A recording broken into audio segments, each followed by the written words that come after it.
A very good morning to all my dear students. I hope all of you are doing well. Beta, in our last class, we were on the topic goods and services tax, that is GST, and we were discussing the features of GST, right? We have to discuss the sixth feature, that is registration under GST.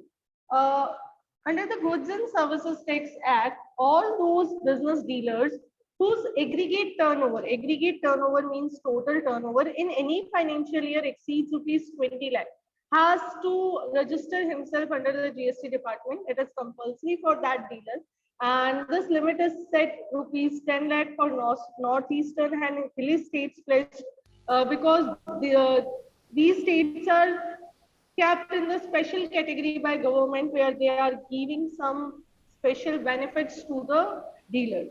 Now, next one, we have to discuss the concept of input tax credit and GST. Input tax credit क्या होता है, ये मैंने आपको बताया था in our previous class. जितने भी इनपुट्स हमने यूज किए हैं to produce the output, intermediate consumption हमारा जो भी है, रॉ मटेरियल्स हमारे जो भी यूज है, उन पे जो टैक्स पे करना है, वो टैक्स उन इनपुट्स को परचेज करते टाइम तो हम पे करके आ रहे हैं, बट अल्टीमेटली हमें कंज्यूमर से चार्ज करना होता है. For example, if for producing cake I have purchased a bread of ₹50. Now while purchasing the bread, I have paid a tax on bread. But क्या मैं ये ब्रेड मेरे लिए लेके आई हूँ? Definitely no. I have purchased the bread for the consumers. मुझे उनके लिए केक बनाना है तो उनके लिए ब्रेड लेके आई. तो ऐसी कंडीशन में while purchasing the bread मैंने जो टैक्स पे कर दिया, वो टैक्स मुझे बाद में कंज्यूमर से लेने का पूरा राइट है. I repeat, मैंने आपको एक एग्जांपल दिया जिसमें मैंने ब्रेड परचेज की फॉर प्रोड्यूसिंग केक, और केक में सेल करने वाली हूँ कंज्यूमर को. जब मैं ब्रेड परचेज करके ला रही हूँ तो ब्रेड का डीलर मुझसे डेफिनेटली टैक्स भी चार्ज करेगा. ये जो टैक्स अभी मैं पे करके आ रही हूँ, ये लायबिलिटी मेरी नहीं थी, क्योंकि मैंने ब्रेड अपने कंजप्शन के लिए परचेज नहीं किया. तो in such a situation I will collect the tax paid by me on bread from the consumer. जो मैंने ऑलरेडी पे कर लिया वो भी मैं किससे कलेक्ट कर लूंगी? कंज्यूमर से कलेक्ट कर लूंगी. तो ऐसे ही अलग अलग लेवल पे जब जब मैं इनपुट परचेज करूंगी तब मैं टैक्स पे करके आऊंगी, और वो सारा का सारा जितना भी टैक्स मैं पे करके आऊंगी वो एट लास्ट मैं कलेक्ट कर लूंगी from my consumer, because ultimately I am producing anything for the consumer only, right? Each and every good produced by me is for consumer. तो मैं जो टैक्स है वो भी किससे ले लूंगी? कंज्यूमर से ले लूंगी. यहाँ देखिए, आपको एक एग्जांपल गिवन है, पहले देखिए. Input tax credit means reducing the taxes paid on inputs from tax to be paid on output. Output पे हमें जो टैक्स पे करना है उसमें से इनपुट वाला पहले ही माइनस कर दीजिए, क्योंकि वो तो आप पे करके आए. अगर आप एक कंज्यूमर हो, आपने 100 यूनिट्स का सामान मुझसे परचेज किया, आप उस 100 रुपीज पे 10% टैक्स दे रहे हो, यानी 10 रुपीज का टैक्स दे रहे हो. तो मैंने आउटपुट पे आपसे टैक्स ले लिया 10 रुपीज. अब ये सारा का सारा 10 रुपीज में गवर्नमेंट को नहीं दूंगी. क्यों? क्योंकि इस 100 रुपीज को प्रोड्यूस करने के लिए 100 के आउटपुट को मैंने कुछ इनपुट्स यूज किए होंगे, और इन इनपुट्स पे मैं ऑलरेडी टैक्स पे कर चुकी हूँ. अगर मैंने 50 का इनपुट यूज किया है बाय पेइंग 10% टैक्स, तो ये जो 50 रुपीज पे 5 रुपीज का टैक्स मैंने ऑलरेडी दे दिया है, ये मैं इसमें से डिडक्ट कर लूंगी, और जो बचेगा एक्चुअल टैक्स 5 रुपीज का गवर्नमेंट तक वही जाएगा. ठीक है?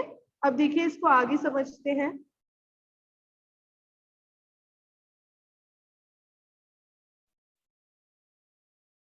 क्या कह रहे हैं? ये कह रहे हैं the supplier at each stage is permitted to avail credit of GST paid on purchase of goods and services and can set off this credit against GST payable on supply of goods and services to be made by him. Example बहुत clear सा है. हम जो भी cell कर रहे हैं उस पे जो भी कस्टमर से टैक्स ले रहे हैं, उसमें से हम वो टैक्स माइनस कर देंगे गवर्नमेंट को पे करने से पहले, जो हमने ऑलरेडी अपने इनपुट्स पे दे दिया है. Thus the final consumer bears the GST charged by last supplier in the supply chain with set of benefits all the previous stages. Hence the tax will be levied only on the value added, which results in avoiding double taxation. कोई भी double taxation नहीं होगा, एक ही बार tax लगेगा, और वो सारा पे कौन कर रहा है? हम और आप, यानी कि कंज्यूमर पे कर रहे हैं. सप्लायर कोई भी टैक्स पे नहीं करेगा. Example given है, single product is rupees 450 and he has already paid rupees 300 on input, that is purchase. Then he can claim input credit of 300 and he need to deposit only 150 in taxes. क्या होता है, आपने जब consumer से tax लिया तो पूरा 450 लिया होगा, 450 रुपीज का टैक्स आपने कंज्यूमर से ले लिया। जब आप ऑलरेडी रॉ मटेरियल लेके आए तो 300 का आपने गवर्नमेंट को दे दिया था। Now this time out of this 450 a producer can deduct the input tax credit और एक्चुअल अमाउंट जो अब उसको देना है गवर्नमेंट को वो बचा है केवल 150 रुपीज का।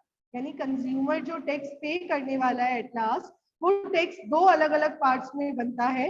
पहला जब प्रोड्यूसर इनपुट परचेज करता है तो पे कर देता है, और दूसरा पार्ट उसका होता है जब कंज्यूमर उस सामान को खरीदता है तब जो प्रोड्यूसर उससे चार्ज करता है।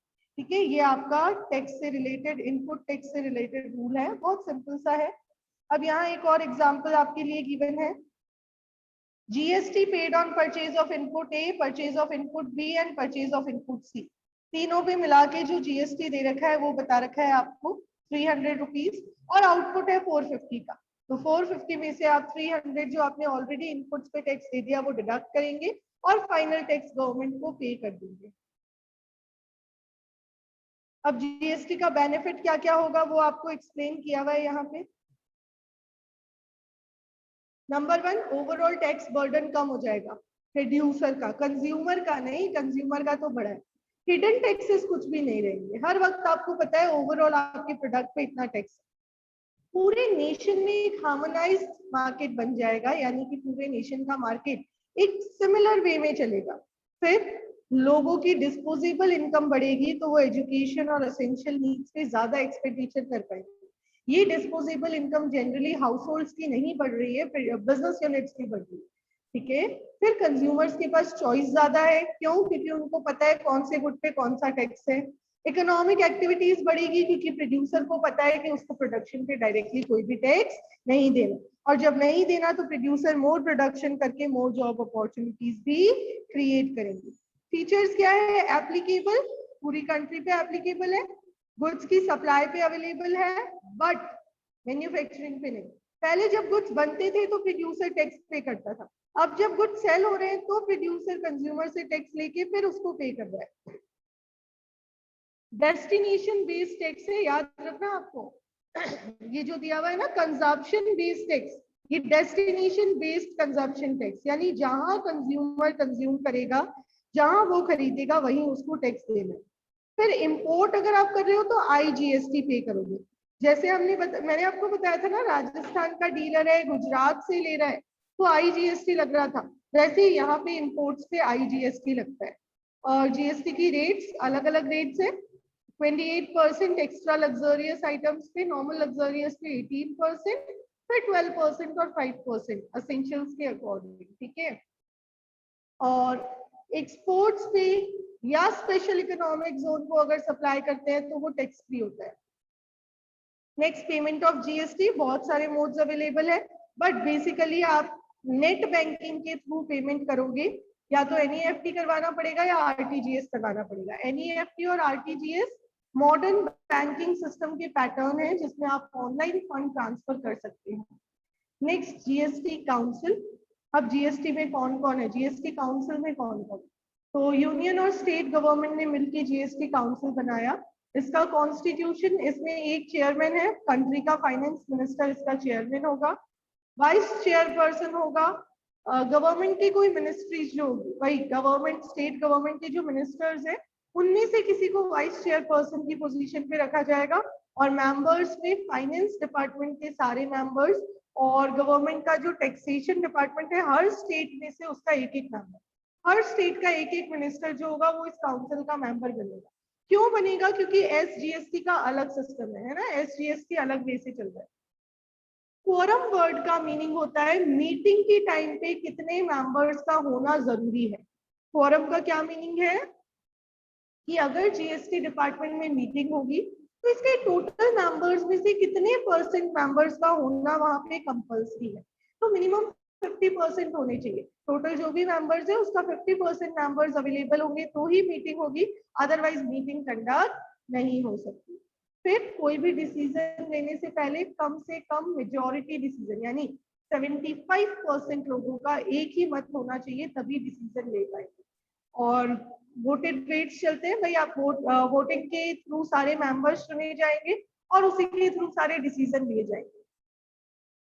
अब वोट्स की, सेंट्रल गवर्नमेंट की वोट की क्या वेटेज है और स्टेट की क्या वेटेज है वो यहाँ पे आपको लिख के दी हुई है, ये सिर्फ रीड करके छोड़ना है, ठीक है। ये आपकी पार्ट ऑफ करिकुलम नहीं है, सिर्फ एक्स्ट्रा इन्फॉर्मेशन है। जीएसटी और उसके फीचर्स और इनपुट टैक्स क्रेडिट तक आपको लर्निंग करनी है, ये जनरल रीडिंग देनी है आपको। सेंट्रल गवर्नमेंट की 1/3 वेटेज होनी चाहिए और स्टेट गवर्नमेंट का 2/3, क्योंकि अलग अलग स्टेट्स हैं उनको 2/3 पार्ट दिया है। जो भी वोट्स है, जो भी मीटिंग में डिसीजंस होंगे उसके लिए, मीटिंग्स में जब डिसीजंस होंगे, जब मेंबर्स होंगे तो सेंट्रल और स्टेट दोनों के होंगे। अब वो किस अकॉर्डिंग डिसीजन लेंगे वो सारा यहाँ पे आपको एक्सप्लेन करके दिया हुआ है। अब देखिए चैप्टर कंप्लीट है, कुछ एडिशनल क्वेश्चंस हमें करने हैं। एनसीईआरटी क्वेश्चंस में कुछ क्वेश्चंस डिफरेंट होते हैं, मैंने आपको बताया था, वो क्वेश्चंस यहाँ पे हम डिस्कस कर लेंगे। बस उसके बाद में हमारा नया चैप्टर शुरू हो जाएगा, सबसे आसान चैप्टर पॉवर्टी। अब जो हम शुरू करेंगे वो है पॉवर्टी, सबसे इजी चैप्टर। तो देखिए अगर मैं चैप्टर 3 के एनसीईआरटी क्वेश्चंस की बात करूँ, कुछ क्वेश्चंस डिफरेंट हैं, आपको ध्यान रखने हैं, गलती नहीं होनी चाहिए, एनसीईआरटी क्वेश्चंस मिस नहीं करने हैं। Have a look.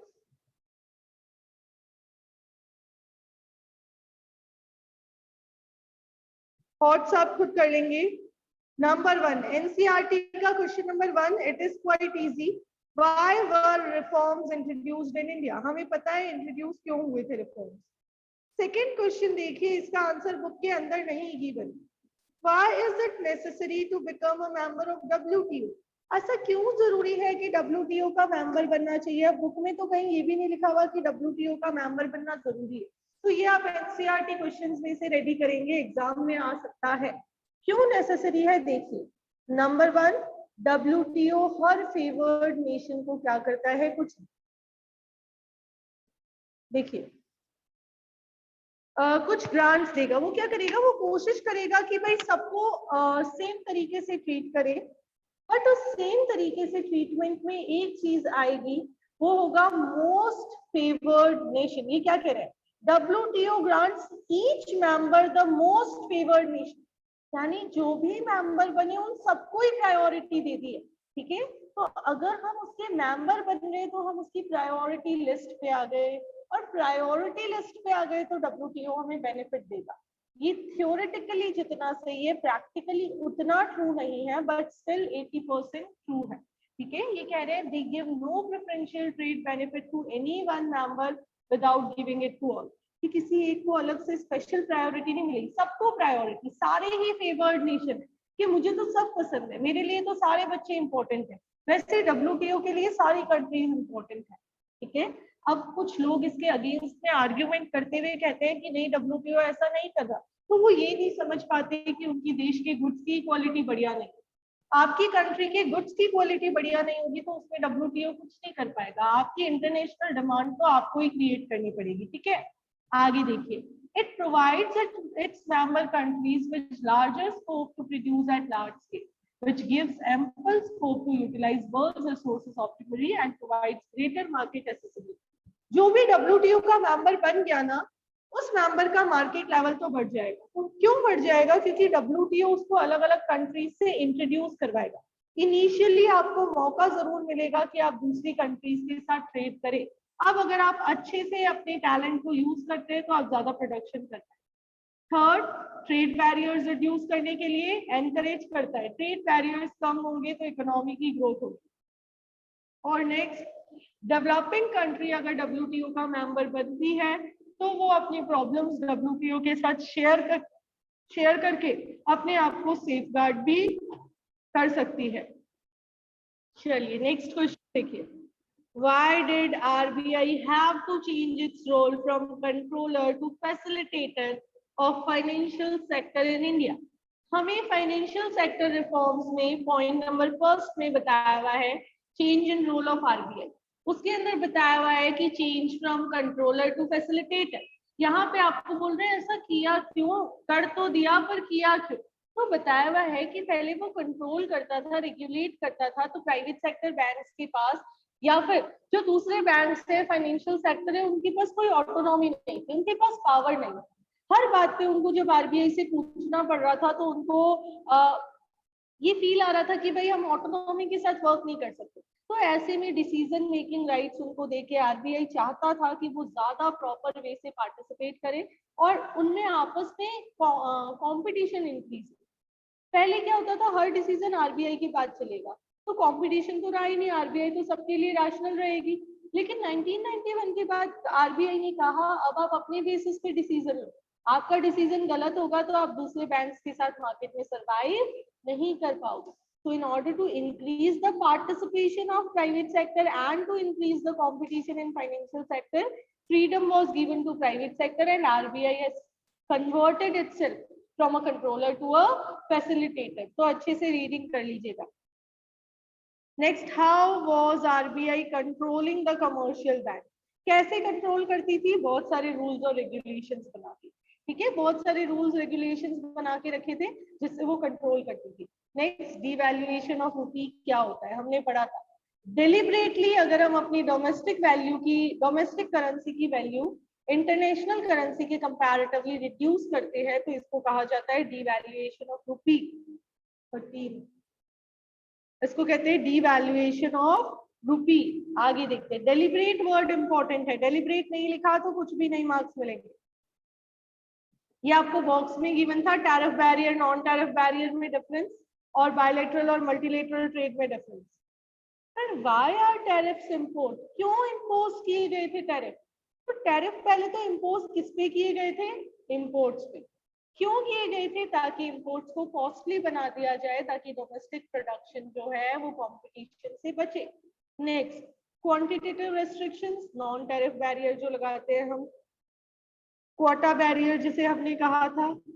फिर ये देखिए, ये भी 9th क्वेश्चन को हाईलाइट कर लीजिए, एग्जामिनेशन पॉइंट ऑफ व्यू से ये काफी इंपॉर्टेंट क्वेश्चन है। Those public sector undertakings which are making profits should be privatized. Do you agree with this view? Why? जो पब्लिक सेक्टर प्रॉफिट में चल रहा है, क्या उसको प्राइवेटाइज कर देना चाहिए? आप एग्री करेंगे या नहीं करेंगे? तो बिल्कुल भी नहीं। अगर उसको प्राइवेटाइज कर देंगे तो सरकार के पास क्या बचेगा? गवर्नमेंट के पास तो कुछ भी नहीं बचेगा। तो आपको केवल उन्हीं को प्राइवेटाइज करना है जो लॉस में चल रही है, ताकि प्राइवेट सेक्टर अपने प्रॉफिट मोटिव से उनको प्रॉफिट के अंदर लेके आ जाए। ठीक है, तो सिर्फ उन पीएसयूज को प्राइवेटाइज करना चाहिए आपको जो लेस इंपॉर्टेंट है।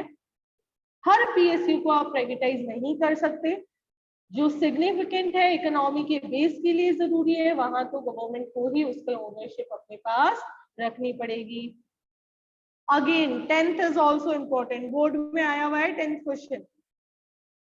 Do you think outsourcing is good for India? Why are developed countries oppose it? अब ये हमारी बुक में कहीं नहीं है।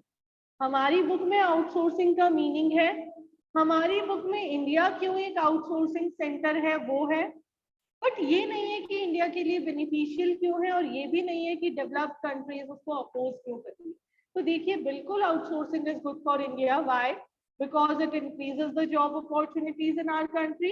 इससे हमारा टेक्निकल नो हाउ भी बढ़ेगा, हमारी इंटरनेशनल वर्थ भी बढ़ेगी, है ना। दूसरों को पता चलेगा कि इंडिया की क्या वैल्यू है, इंडिया के बिना उनके काम नहीं हो, और हमारे लोगों का स्टैंडर्ड ऑफ लिविंग बढ़ेगा और पॉवर्टी का इरेडिकेशन होगा। क्यों होगा? क्योंकि यहाँ पे एम्प्लॉयमेंट अपॉर्चुनिटीज बढ़ेगी, तो डेफिनेटली अर्निंग लेवल भी बढ़ेगा। अब डेवलप्ड कंट्रीज उसके अगेंस्ट क्यों है? क्योंकि एक तो उनके देश से पैसा बाहर जा रहा है, ठीक है, जिससे इकोनॉमिक डिस्पैरिटी रिड्यूस हो रही है, यानी जो पुअर नेशन है वो भी उनके नेशन की टक्कर में आने की कोशिश कर रहा है। और दूसरा, इससे उसकी कंट्री में एम्प्लॉयमेंट अपॉर्चुनिटीज भी तो कम हो रही है। अगर मैं बात करूं, मोदी जी हमारा काम दूसरे देश के लोगों को देने लग जाए, कंट्री के लीडर्स उनकी कंट्री का काम किसी दूसरी कंट्री के लोगों से करवाएंगे तो वहां के लोग तो डिसअपॉइंट होंगे। तो क्यों अपोज कर रही है? वो 2 रीजन यहाँ पे दिए गए, बिल्कुल सही रीजन है, कोई गलती नहीं है इसमें। आगे देखिए, India is often called as outsourcing destination of the world. Discuss the prime reasons for this name given to India. ये कह रहे हैं क्यों इंडिया आउटसोर्सिंग डेस्टिनेशन है? ये हमने बुक में पढ़ा था। क्या रीजन है? चीप लेबर अवेलेबल है, स्किल्ड लेबर अवेलेबल है, और गवर्नमेंट की पॉलिसीज भी बढ़िया है ना। और हमारी अब नेशंस में इमेज भी ऐसी है दूसरे नेशंस में कि हम लॉयल रह के ट्रेड करते हैं, हम चीट नहीं करते। आगे देखिए, do you think the Navratna policy of government help in improving the performance of PSUs? How? Navratna policy box में गिवन था, उससे रिलेटेड क्वेश्चन है, आपको बताना है क्या वो पॉलिसी बढ़िया है, क्या वो पॉलिसी PSUs की परफॉर्मेंस इंप्रूव कर रही है, अगर कर रही है तो कैसे कर रही है। तो बिल्कुल एक प्रोफेशनलिज्म लाने के लिए और इफेक्टिवनेस इंक्रीज करने के लिए PSUs को गवर्नमेंट ने नवरत्न पॉलिसी में ज्यादा पावर दी। उनको कहा आप अपने प्रॉफिट्स इंक्रीज करने के लिए अपने लेवल पे डिसीजन दो, प्लस उनको एक नवरत्न स्टेटस दे दिया कि आप हमारी इंपॉर्टेंट इंडस्ट्रीज हो। 14 इंडस्ट्रीज थी नवरत्न में, ठीक है, नाम तो नाम से आपको लग रहा होगा 9 नहीं थी, 14 थी। पहले 9 को किया था और उनको नवरत्न डिक्लेयर कर दिया। नवरत्न नाम इसीलिए आया क्योंकि सेलेक्ट गवर्नमेंट ने 9 इंडस्ट्रीज को ही किया था। 9 PSUs को गवर्नमेंट ने फाइनलाइज करके उनको नवरत्न की कैटेगरी में डाला, बट फिर कुछ और इंडस्ट्रीज को भी इस कैटेगरी में गवर्नमेंट ने ऐड कर दिया। ठीक है, ऐड करने से क्या हुआ, उनकी परफॉर्मेंस इंप्रूव हुई, उनको ये रियलाइज हुआ यस हम अपने बिजनेस को एक्सपेंड करें क्योंकि गवर्नमेंट ने हमें कुछ एक्स्ट्रा बेनिफिट्स दिए हैं। अब आप देख लीजिए, कंक्लूजन जरूरी है। नेक्स्ट, इंडिया में सर्विस सेक्टर की ग्रोथ के क्या रीजन है? ये भी क्वेश्चन पीछे नहीं दिया हुआ बट पेपर में आपको मिलेगा। सर्विस सेक्टर की हाई ग्रोथ के पीछे क्या क्या फैक्टर्स रिस्पॉन्सिबल है आपको बताना है। तो क्या क्या रीजन है वो बता रखे। इकोनॉमिक रिफॉर्म्स हमने इनिशिएट किए जिससे फॉरेन कैपिटल का इनफ्लो हुआ। कुछ सेक्टर में हमारी परफॉर्मेंस एक्सट्रीमली इंपॉर्टेंट थी, टेक्नोलॉजी अच्छी थी, IT सेक्टर स्ट्रॉन्ग था और स्किल्ड मैन पावर था। फिर एग्रीकल्चर रिफॉर्म पीरियड में कैसे नेग्लेक्ट हुआ आप आराम से बता पाएंगे, हमने रीजंस पढ़े हैं। इंडस्ट्रियल सेक्टर की पुअर परफॉर्मेंस के क्या रीजन थे ये भी हमने पढ़ा है अप्रेजल वाले टाइम जब हम कंक्लूजन पढ़ रहे थे LPG पॉलिसी का। और लास्ट क्वेश्चन पे भी डबल स्टार बना लीजिए, 6 मार्क्स में आता है ये क्वेश्चन। 16, आप सभी बच्चे इस बात का ध्यान रखिएगा, इंडियन इको में चैप्टर प्रिपेयर करने से आपकी केवल 50% तैयारी होगी। जब तक आप ये NCERT क्वेश्चन नहीं कर लेते आप नहीं मान सकते कि आपका चैप्टर डन। तो आपके लिए ये सबसे ज्यादा जरूरी है कि आपको ये सारे NCERT क्वेश्चन बहुत अच्छे से पढ़ लेंगे। ठीक है, सोशल जस्टिस और वेलफेयर के रिगार्ड में रिफॉर्म बताइए। तो रिफॉर्म को क्रिटिसाइज ही किया जाता है, सोशल जस्टिस नहीं किया रिफॉर्म। रिफॉर्म की वजह से तो अनएम्प्लॉयमेंट भी बढ़ा था, एग्रीकल्चर को भी इफेक्ट हुआ था, कंज्यूमरिज्म भी स्प्रेड हुआ था। तो आप अच्छे से इसको रीड करके इस आंसर को फ्रेम करने की कोशिश कीजिएगा। Is it okay to everyone? हमने क्या किया आज की क्लास में, GST के बारे में डिस्कशन किया और GST के बारे में डिस्कशन करके NCERT क्वेश्चन सारे डिस्कस कर लिए। Chapter 3 is completed from my side. आप इसको प्रिपेयर कर लीजिएगा अपनी साइड से। मैक्रो के 4th चैप्टर का टेस्ट है उसको भी रेडी रखिएगा। हम मिलते हैं कल की क्लास में। Have a nice day everyone.